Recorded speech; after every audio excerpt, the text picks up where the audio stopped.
I'm Dr. Brandi. And I'm Dr. Joe. And listen, in this episode, we're talking about loss and grief. So what I want you to do, okay, is pay very close attention to some of the specifics that we're sharing with you in terms of loss and grief. Go ahead, Brandi. And we always want to have a challenge because we want to invite you to process any topic that we're talking about. So since we're processing or talking about loss and grief, the challenge for you is to write down the 5 life-enhancing habits that you practice on a daily basis. The reason for that is because the best way to combat the distress associated with grief and loss is to live well. So live wholeheartedly and write down the 5 life-enhancing practices or habits that make life worth living. There you go. Thank you, Dr. Brandi.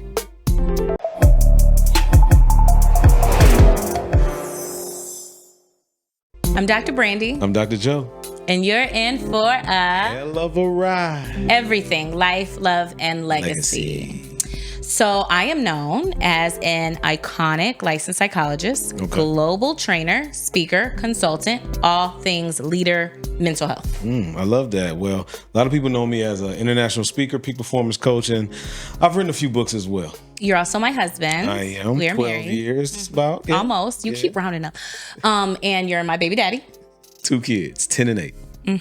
And we're entrepreneurs and doctors. Yeah, so, if you're watching us, you're going to hear a little bit about identity and purpose, money and career, relationships. And everything health and wellness. Everything health and wellness. So? Buckle up. Let's ride. Let's ride. Hey. Let's do it. Let's do it. Hey. All right. You ready? Up? I'm ready. Yeah, we said let's ride. We in the car. We driving. Okay. Are you driving or am I driving? I don't know, but we riding. Do we have GPS? We might be we in an Uber. Oh God! Oh, okay. Black car Uber. Riding good. Riding good. Let's go.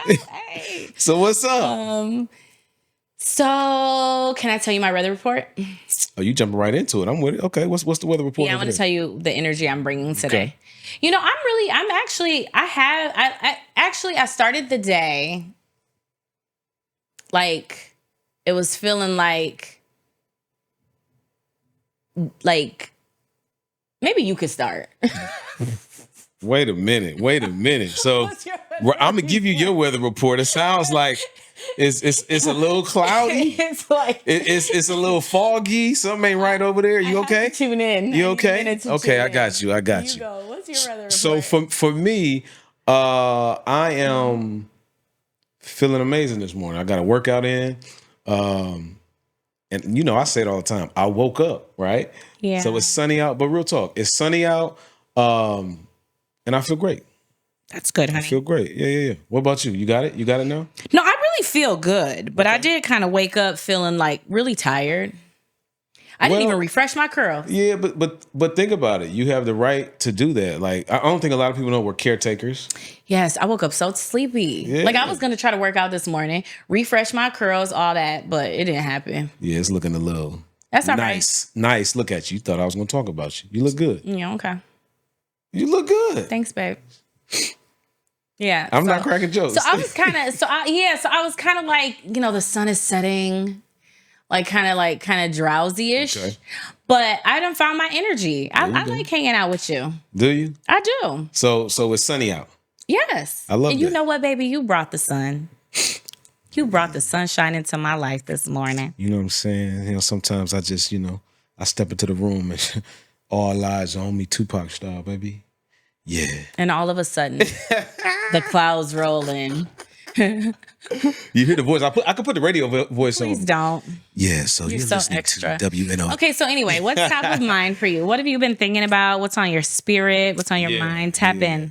What's top of mind? I mean, I think to be honest, what's top of mind for me is yesterday I was able to go to a brunch. And Gammy, they represented because Gammy, we're taking care of our grandmother. Yeah. She raised you. But they sang her favorite song to Gammy, and I got it on video. So what's top of mind for me is Gammy felt so good when we played her that video. Oh my God. I captured a little bit of it. Yeah. I had a little boo-boo. Yeah, you did. Yeah. It was emotional. It was That's a okay. moment. Yeah. But like, it's so funny. So the song is, what's the name of the song? I won't complain. Is that the actual name of the song? Yeah, I won't complain. Sing it a little bit, Joe. Go ahead. I've had some good days. Hey, keep going. No, keep going. I've had some hills to climb. That's it. That's all you get. That's all you get right now. I've had some weary days and some sleepless nights. But when I okay, that's it. We can't. That's it. We can't give them no more. And I think things over. Wait, your A flat. It was a C sharp. Yeah. Something. You know. We got it. It's this gospel song that Gammy kept asking Joe to sing to and her. I'm not a singer. No, you're not. No. And first off, don't say it like that. you can hold me note for a second. Don't make and me people really think, get lucky. Yeah, but she used to always, when she got out of hospital, this was her song. Yeah. And she would get emotional every time. And she kept asking Joe to sing this song. I'm like, you gonna have this man thinking he could sing. He already got an ego. Like, don't do it. So it was really sweet of you to have somebody that can really sing. Sing it. See that shade? I ain't gonna say nothing about you. I wait till later. You sing a little bit. She thinks she be blowing. She got her 2 songs that she know. The storms are like we're blowing. Shut up. I'm gonna add a couple to the roster. But yeah, that was really sweet. And so Joe, so this is the thing though. So Joe played this for her. Yeah. And the woman who was the band? Who's do you remember? I'm gonna put her name. We're gonna put her name on, okay, but she was so dope. she could sing. Yeah, so she's like, this is for Gammy, whatever. So Gammy's listening to it and she's like, wow. Ooh, oh, wow. Yeah, ooh, wow. And then she was just like, she got so emotional. She was like, what'd she say? She said, she don't know. She was like, I don't know what I did to deserve this. To deserve so much. Yeah. She's like, it's a lot sometimes. Yep. It's a lot sometimes to take in. Yeah. Just how well taken care of she is and how much love she has. Yeah, because I mean, think about it. Like all you can do sometimes when you're taking care of somebody towards the end of their time in the physical is make sure they're comfortable and happy. That's it. That's it. That's it. Yeah. We've had a lot of moments lately that just will forever have an impact on me. Yeah. But so what about you? What's top of mind for you? What's top of mind for me? I mean, naturally, like to your point, like when you're kind of caregiving, it can become really all-consuming. Yeah. So it's like that's something that I think about every day. And that's part of why I'm tired because I was on duty last night. Mm-hmm. Like we decided to reduce the nursing schedule a little bit. Yeah. So I'm like constantly like up. But yeah, so I feel like that's top of mind. And then just life in general. Like I think a lot of people have had mortality and like YOLO, like how am I going to live my life on their mind? Just because people are, I don't know if this is like an anomaly, but like folks are dying young, like early.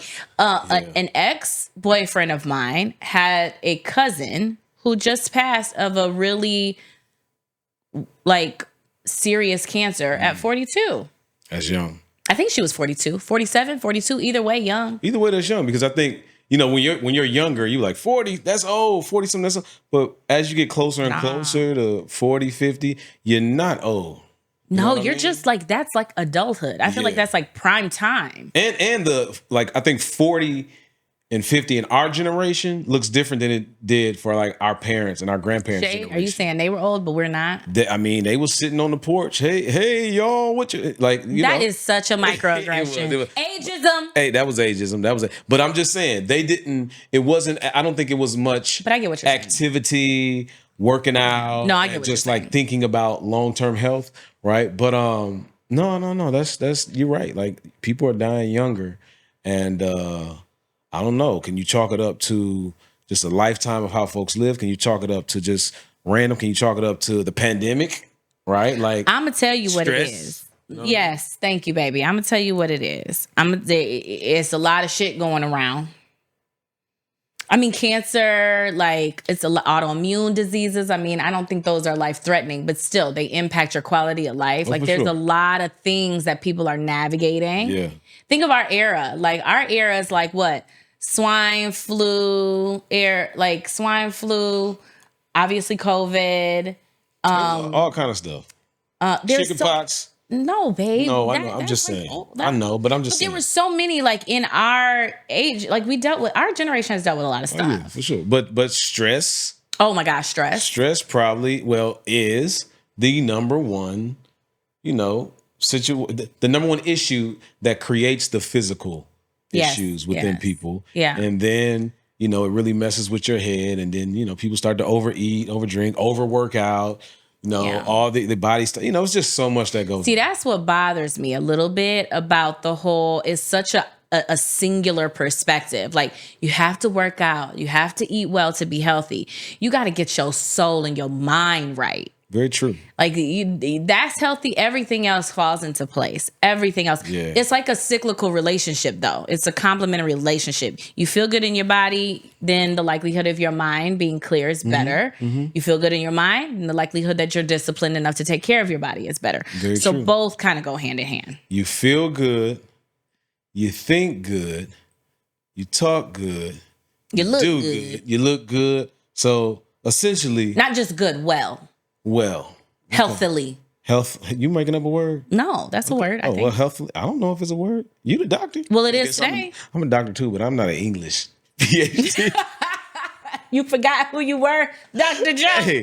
Hey, but no, I'm just saying. I'm gonna need you to get it right. I need the dictionary right now. Hey, I ain't healthily, like when you like a wholehearted, kind of holistic, wholehearted way of life. Yeah, your vocab is better than mine. I can give you that for sure. Well, thanks, honey. Yeah, no doubt. You do be teasing me. You do, because you use words. I'm like, yo, what is that? I gotta really think about the context in which you use it. But right on. Yeah, you're welcome. I'm here to help you grow. Thank you. All right, for real. So, but I think a lot of people are dealing with this. No, that's real. And I want to, like today, it's gonna get a little, not dark, but like deep. I think we're always kind of deep. That's true. I think it's important to not, and this is actually hard for me. We've had these conversations. Like, I don't like confrontation very much. I'm not like, I don't like that. I just want peace and happiness in my life. However, you have to, like, don't be in denial about your situation. Matters of life and death are real things that people deal with every single day. Yep. So you bring it up today. We're going to touch a little bit on grief. Yeah. Okay. Loss, grief, right? So let's contextualize this, because I think oftentimes when people hear grief or loss, our minds automatically go to somebody died. Right. Right. And I understand that. However, we have to understand that grief comes with a lot of things, but let's say loss, right? And loss can be something as simple as a child going from one school to the next because now they lost their friends and they're grieving those relationships that they have. Yeah. That they had. Yeah. Right. Sometimes adults trivialize things like this, but it's like if you can embody what we call accurate empathy. Yeah. Based upon the lived experience of that person. Place yourself in an 8-year-old, a 12-year-old, a 14-year-old shoes. Like, it's not just about losing friends. It is a feature of identity. It's kind of like, just like divorce with parents. Divorce is a significant thing. Even our kids' ideals of themselves is so intricately connected to us. Oh, yeah, no doubt. I remember one time having dinner with the boys and you weren't around. You were like working or traveling. Okay. And I was like, oh, I love family dinner. Carter was like, this ain't no family dinner. I was like, what? He was like, this ain't no family dinner. Daddy's not here. Yeah. I was like, okay, but this is still family dinner. Yeah. Like, So, it's an identity shift, and it doesn't mean we don't do it, but it's like we have to learn ways of supporting and nurturing as people, expand on their ideas of what identity is so that they don't fall apart after a breakup or a divorce or the loss of a job. But those are all... those are all things that we're all going to deal with at some point in our lives, all losses, right? Yes. And they're all losses. And so, let's name a few, right? So you just mentioned breakup, right? A loss of a job, I mentioned kids changing schools, obviously death, divorce, Like a house fire, A like house losing fire, your home. losing your home. Yep. Yeah. A parent maybe going to prison. Yes. Or getting locked up. What are some other ones you think about? Oh, a pet. But Pets? That's death. That's death or Yeah. a lost pet, right? When you lose your mind. I'm sorry. I've been grieving that because you lost your mind a long damn time ago. Honey, I've lost my mind a few times and then reclaimed it, redefined it, listen. recreated it. Hey, listen, you Let me made see. me lose my mind. Okay. You actually have though. I probably influenced the loss. Okay, you didn't make me. That's a good word. You Shared you, accountability. You we influenced. we are both shared accountability. For sure. But Sir. pero Okay. Pero it was you. para mí, para ti. Para mí. Wait, how does it go? Oh, God. Para ti, para mí. Para mí, para ti. Yeah. But real talk, like I'm really I gotta get my Spanish up. Go ahead. you get it. Ooh, health wise, loss of your health, like loss of hearing, that's a big one. Visual, like That's a loss big of one. Being able bodied. Mobility. Yeah. Yes. Man, we haven't even exhausted the list, but we just named off like a quick 10. Babe, think of even people going through fertility issues. Oh yeah, that can't like that find out they can't have children. Or like they almost was able to have, and then it was like, this happened. Yeah. Like it's so much. And something that's simple, like, because I still play ball a little bit to this day. But like when I think of athletes, even an injury that takes you out for like a couple of weeks or a month, identity, because all they feel like sometimes is that's what they have and that's who they are. Man, they're grieving not being able to be on that field, not being able to be on that court, not being able to be on that mat, whatever it might be, right? And so look at this. Loss is critical, but when we talk about grief, like what does that look like? And are there levels to grief, you think? Oh yeah. I mean, everybody can Google the grief loss cycles, you know, and so people go through their denial, anger, depression, bartering, where please Jesus, if only you bring it back, I won't never do it again. I shouldn't tease about this. I mean, these are serious topics, but we all do that though. But yeah, so and then you got acceptance. Yeah. I personally believe that then you also have transcendence. Okay, I might need to write that up. Say more. Where there's a concept called post-traumatic growth. Mm-hmm. Right? And post-traumatic growth kind of speaks to how when we go through various traumas in life, how triumphant things can be birthed out of that. Like you can really transform your life as a result of suffering or trauma or whatever. Yeah. So when I say transcendent as it relates to the cycle of grief, it's when you kind of hack that shit and figure out how to make it serve you, serve those around you, maybe birth a new purpose. People do it all I mean, I've done it. Yeah. The name of my practice is the Diane Morgan Group. Diane is my mother. Mm-hmm. Morgan is my godmother. It is symbolism for these beautiful women and how their impact on me actually changes the lives of people that they've never even met. That's a beautiful thing. Yeah. That is an element or a demonstration of transcending a loss. Yeah. People do it all the time. They write books, they go on the speaking circuit, whatever. That's real. I like that. Yeah. I like that because I think an empowering thing. I think the reality of what you just shared is the way that I hear it is oftentimes you hear people talk about winning or losing in a sense, right? Oh, yeah. And so I always share that I don't win or lose.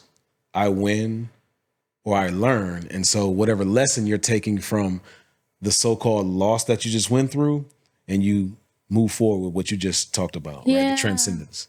But you can't rush that though. No. It's a process. You cannot rush it, but you do have to attend to it. For sure. Because I know have you dealt with people that their mother died or their uncle passed or they lost their job 10 years ago and they're still it's like it happened yesterday. Yeah. So you can't deny that reality. You kind of got to really go through it. Yeah. You can't go around it. You can't bypass it, or it'll be like it never, you can't evolve. But so see, you have to attend to it. yeah, and I think the piece that you're hitting is essentially the human experience is an experience where we don't want to hurt. We don't want to hurt. Right. Right. We don't want to experience pain. Right, we don't want to feel bad. We don't want to hurt. But what happens is when you go through whatever you go through and you're able to actually accept that this is going to hurt going through this. Oh, yeah. This ain't going to feel good. You're going to cry. It's going to be, right? You might yell. You might even do something that you shouldn't do, right? But you got to go through it. Yeah, you can't run from that process and that journey to get to that other side, that transcendence that you're talking about. But perspective is really helpful. Yeah. And I'm going to tell you, like, I adopted a perspective very early on that has really helped me. It's also hurt me. Okay. Interpersonally. So, like, my perspective for the longest time, even today actually, is any stressor that comes my way, I can handle. My metric has always been nobody died today. Mm-hmm. So I could get a flat tire. I could get fired from my job. I could lose $1,000. I could, break my leg. At the end of the day, I'm going to be like, but nobody died today. And it just helps reorient me. But what I found is interpersonally, like with friends and stuff, it started making it seem like I was just never moved by anything. Yeah. Like you was always okay. They like, you're just, how they be like, check on your strong friends or whatever. It's like, Brandi don't ever. And then what it would do is it would make other people, when they were stressed, feel like almost like I would dismiss it. Like, well, it's not that big of a deal, so I won't burden Brandi with it. So you kind of got to learn how to stay, not too compartmentalized, like stay connected to yourself. Like, this does suck and this is sad and I am hurting, Yeah, it's still a work in progress for me. Yeah. So I'm gonna share, like, I'm gonna go back just a little bit to share at least the moment where I knew I felt a loss. Okay. Right? Yeah. And my first one that I remember clearly is my mother and father getting a divorce. Mm-hmm. And I remember feeling like,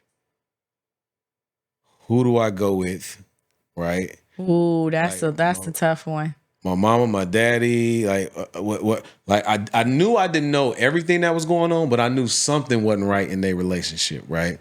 But I remember feeling a little lost when my mother moved, and it was just me, my brother, my sister living with my father, and I remember going. This is back in the day, so we would drive to a payphone to call my mother on like the weekend, and talk to her. And that it didn't feel good. It felt good to talk to her, but something was missing. What did it feel like, baby? I know what it didn't feel like. Yeah, it felt like I had a missing piece in my life. Yeah. And on the weekend, I got to like get a glimpse of that missing piece, right? And I felt like the family wasn't whole, but I also remember feeling like, but I don't want to see them fighting all the time. You know what I mean? I don't want to see them arguing. So you felt kind of conflicted, in a sense. Yeah, for sure. Because you felt like a longing for your mom and a void, but then you also kind of felt maybe a little relief too. Yeah. That's such a conflicting feeling. And you're like, how old at this time? I was in elementary, so I think I was in like second, third. You see what these kids is dealing with, and you want to talk about some math? Yeah, and I was. You see what I'm saying? Listen, true, real talk. That's real, honey. Right, and I'll share stuff with my mama to this day, and she'd be like, "You remember that?" I was like 3 years old. I was like, "Yeah, I remember that." Like my mind back then, like I was real. I had a great intuition back then. I still do to this day, but the way I would put stuff together. But I'm sharing that to say that was one of the first times I knew that a loss, right, the divorce, was impacting me. And as a kid, you don't exactly know what to do with that. So you just kind of just go with the flow. So then what did you do with the confusion? Like, did it ease itself out? Did it like...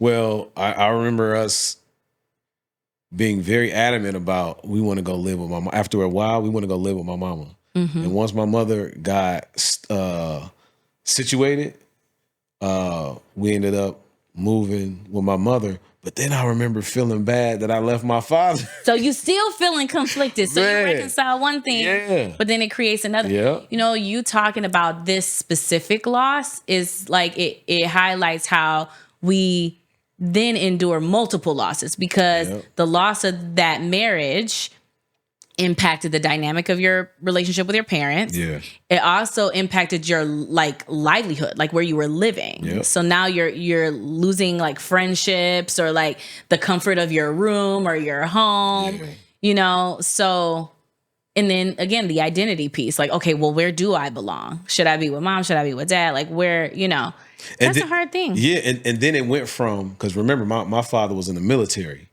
So it went from living on a military base, right, in New York, to living in, where am I at? Milwaukee. I didn't even plan on saying, but Milwaukee. You represent. Right, I'm representing Milwaukee, which was the inner city, right? The hood. Or the hood.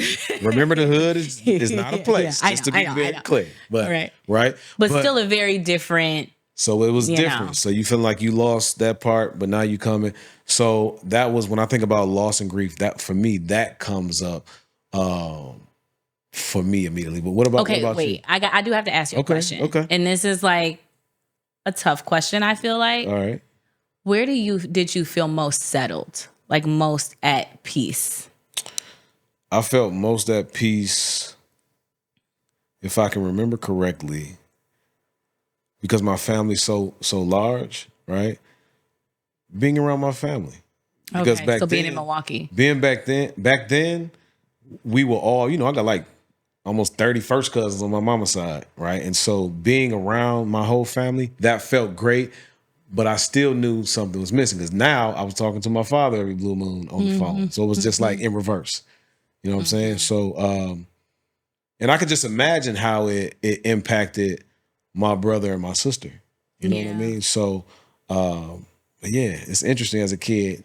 Like you don't know what to do, but you kind of go through the flow. Yeah, that's a good awareness too. Like it impacted them probably similar and different. Yeah. Like all of that happening. Yeah. And then the other thing you said that sticks out to me is how like the conflict was still there, the sense of longing and loss was still there, but having a lot of family around was like a protective factor. Like it buffered it a little bit. Yeah. Yep. And I say that to say, like, I think sometimes couples, and whatever you believe in, but I think sometimes couples stay together for their kids, thinking that divorce is gonna like disrupt them for life. Yeah. And I don't think things are that simple. I think there's a lot of complexities, and I think living healthily is the goal. Yeah. And I think that if you can orchestrate healthy connection, it can help buffer hard things. Very true. Like we're navigating that. It's obviously different, but we're navigating that with taking care of Gammy. Yeah. The conversations we're having with the kids about life and death. And it's been really difficult, but I'm watching them, their emotional intelligence really mature. Yep. Like they're not as like scared or intimidated by certain things. Like remember at first Joey didn't even want to see her. Yeah. He was scared to even see her. And now he the main one like, it's time to switch Gammy. It's time to move Gammy. Yeah. So I think there are things we can do to help navigate the hard things. Yeah. So and I want to come back to Gammy. For you, because I was talking about divorce, but I wonder for you, your loss was the death of your mother. And maybe that's not the first thing that comes to mind for you, but I think that's huge, right? And how did you navigate that? How did you grieve? Like, what was that process like? Because you were 10 years old. We talked about it before. But what was that like for you? It's so funny. People always think that the most significant heartbreak is my mother's death at 10 because I was so young. Yeah. But I don't actually feel that way. I think it was the most significant because it changed. I have no idea what my life would have been with her. Like, I've lived my whole life without her. And I miss my mother. I love my mother. I miss my mother. It'll be the 30-year anniversary this year. So, in like a week, actually.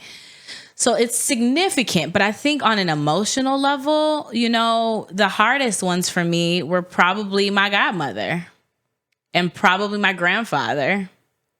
And I think what it is they call it complex trauma or like complicated grief, like so much death. Yeah. I think that's been the thing for me. Okay.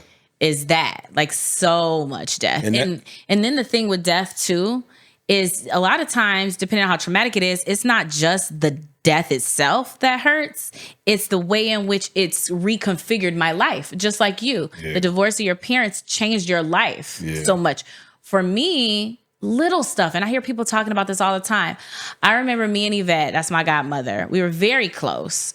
Yvette Morgan. Diane Morgan. Yes, Yvette Morgan. Rest in peace. Party in peace. She, in part because my mother wasn't around, she was very pivotal for me. Yeah. She was like my homie, my mother figure. And so she, in addition to Gammy. And so when she passed, she was 41 years old, so another young person, I remember those moments where something would happen and I would just out of habit go to call her and then have to remind myself that I can't. And I think that's a really common experience for people when they deal with physical loss. It's like the fabric of your life changes. Yeah. Who do I now call every morning? With Gammy, my spirit is settled. I feel at peace. Whenever her days end is when her days end, right? But I used to talk to my Gammy every morning and every night. Yeah. Like she was the first call in the morning and at night. Who do you call now? My Aunt Cherry, that was a huge one. My Aunt Cherry is super significant in my life. So now I don't have her to call either.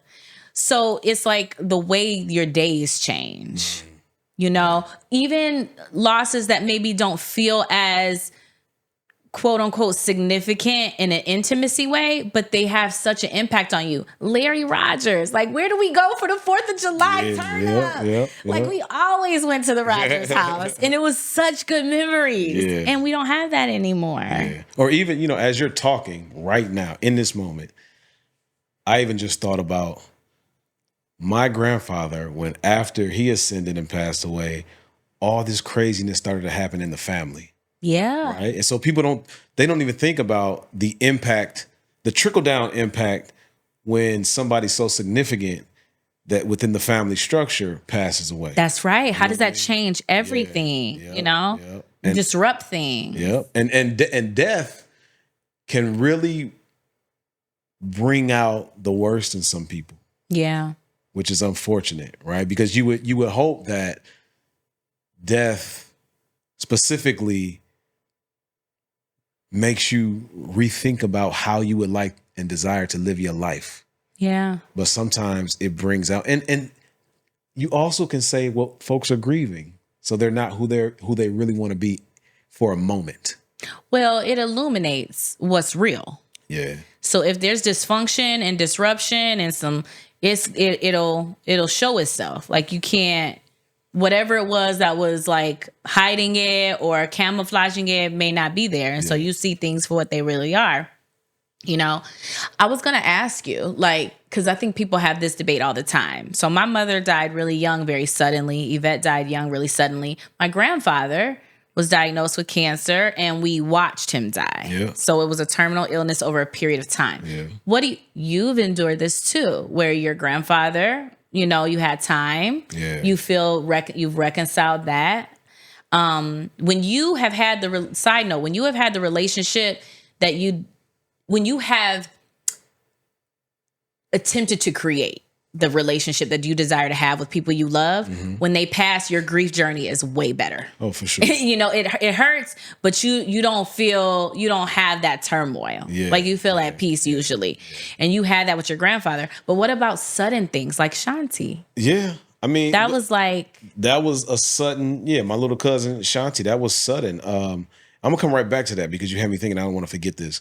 Like with my grandfather, that was my first job, right? I would rub my granddaddy back for $1 and go to the store. He was right? way underpaid. I got $5. Right? When I was doing cherries, I got $5. All I wanted was to get some candy though, right?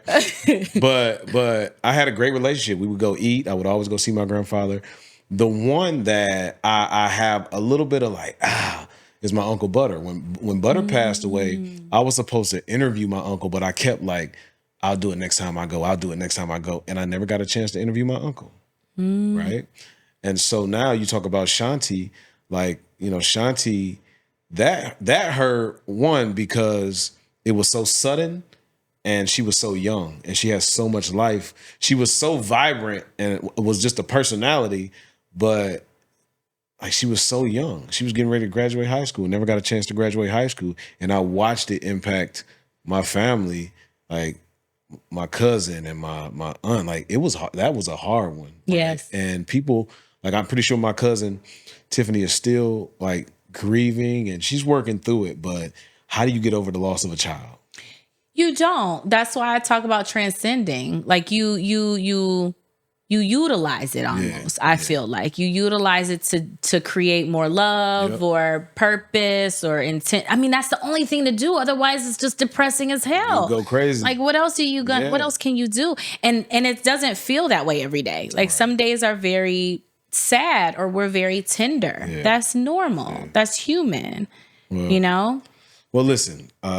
Oh, and can I say this too? Go ahead. I think another thing that people have to understand is you feel death or loss differently at different eras of your life. True. So like when I was 10 and my mother passed, I don't really recall what that felt like. I can visualize it. I remember what was happening, but I don't think emotionally at that age, it really meant something in this deep, intense way. Like everybody, what was hard was watching my grandfather cry for the first time. That's what I felt. I was like, this is bad, you know, but those things. But I already had a good relationship with my grandparents. So living with them wasn't even that big of a change. Yeah. But where I felt it more was probably 17 because my mother had me at 17. So I was thinking about myself like at the same age as her when she had me, like, dang.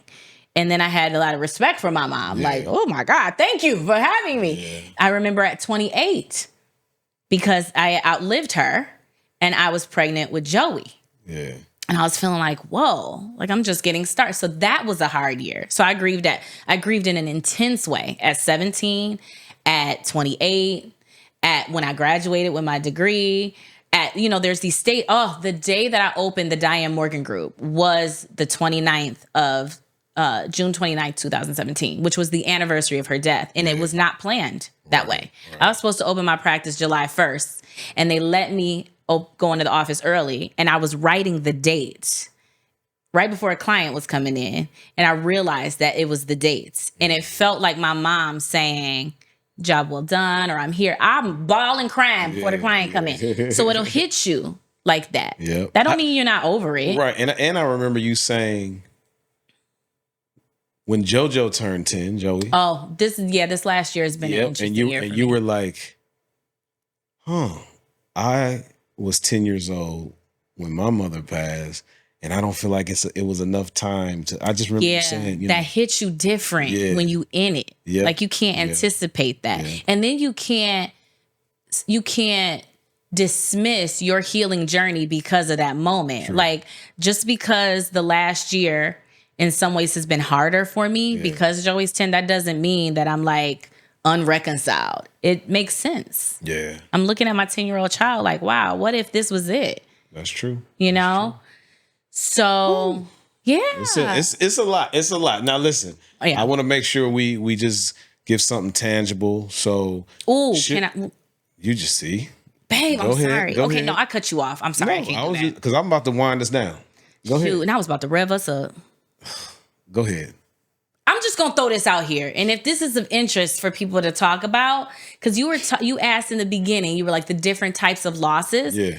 This is one that I think a lot of people don't talk about. You ready? I guess with that voice, but go ahead. Go ahead. I'm not even gonna give a disclaimer. I'm just gonna say people grieve not just when something happens that shifts their identity, but when something happens that shifts the identity of the people that they love.